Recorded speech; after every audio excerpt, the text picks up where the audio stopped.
In this short video, I'm going to show you how to use an animation effect to be able to have a jet fighter fly through the air in an iMovie sequence, as you see there. I'm Bruce McBride, and my goal is to improve your knowledge and to speed up your workflow. In the description below, you will find timestamps for this video. If you haven't done so already, please like, subscribe, and press the bell. What we're going to do first of all is find an appropriate plane, and we need to have one that is actually moving or facing in the correct direction that we're going to fly. So what I'm going to do now is to go to preview, the application preview, and here is the plane that we're looking at as an image, and you'll see that it has a blue background. And so we need to remove that blue background, and in preview there are a number of different ways of doing this. We could take the blue background out by simply clicking on this tool here, and as we drag over the image, you'll see that the blue is being removed. The pink is going to be transparent. The problem with this is that when you get to the areas around the tail, it's not going to remove the blue before it starts to remove some of the actual plane itself. So you can see the fuselage and the tail plane there has actually gone red, which means that will go transparent as well. So we won't use that one. What we will use though is this here, and you can see Smart Lasso. Now this is much more accurate, and even so it still will leave some small areas, but because the plane's going to be reduced in size so much, as you can see over here, you're not going to notice those. We're going to select the Smart Lasso, and I'm going to start on this corner here, and as I drag over, and you need to be as accurate as you can on this so that it will give you a good key. So what we need to do, I'm not great with the mouse and I'm missing a bit here, but as we drag through here, you'll see that you need to get as close as you can anyway to the actual fuselage of the plane. So just spending a little bit of time on it, but if you do miss some, just come back and it will pick that up. But the key to it is to make sure that you keep those blue areas in there out of it, as I haven't done there. We'll just see how it turns out. You can always do it again if it doesn't turn out the first time. And so we move here, and then we've got this little bit at the end, and then down here, and we're back to where we started. And you now can see you've got quite a good key. So that dotted line, or those running ants, that's what's going to be cut out. That's the edge that it's going. So you can see it's been nice and clean across these areas, and it's even picked up some of those blues that the previous operation wouldn't do. So what we'll do with this is we're going to cut it. That's Command X, and we've cut it out. You can see what's been left. So there are some little items there, but as I said earlier, because it's going to be so small in the picture, you're not going to notice it. So now we're going to create a new document from the clipboard, and there is our plane. Now what the difficulty with this is that if we put this into iMovie, then it's entirely the wrong shape. So the secret to this is, let's go back to this clip here, and we'll remove all of the items there. So I completely remove those, and I'm going to delete those out. And now I'm going to paste back the actual plane that we copied, because it was still sitting on the clipboard. And now we have a little bit of clear area around the plane. Even though it looks white here, it is actually going to be transparent.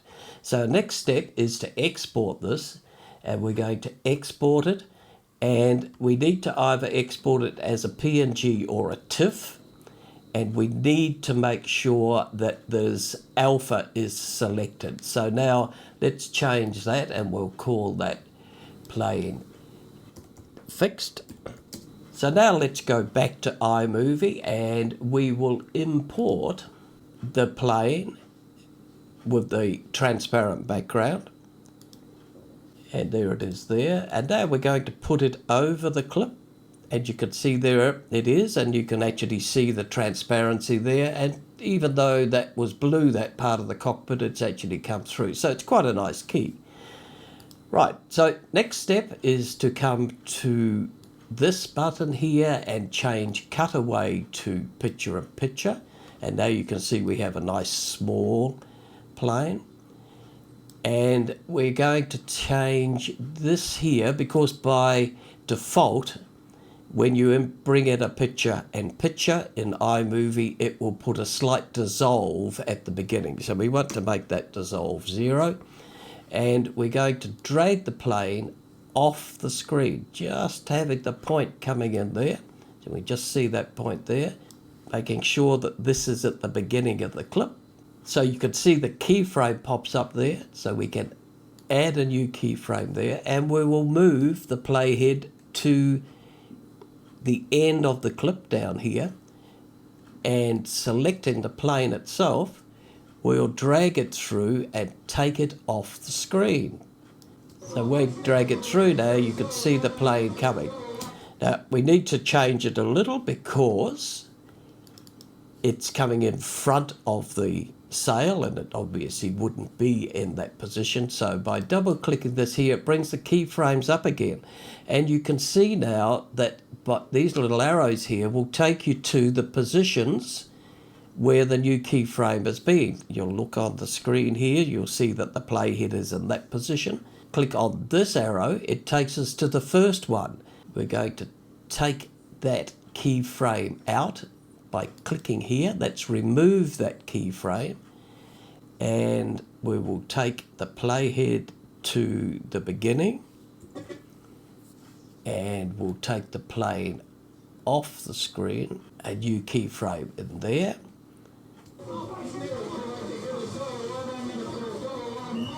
And there it is flying past. You'll find in iMovie that when you select the clip and you click on the item in the picture-in-picture, it doesn't always show up.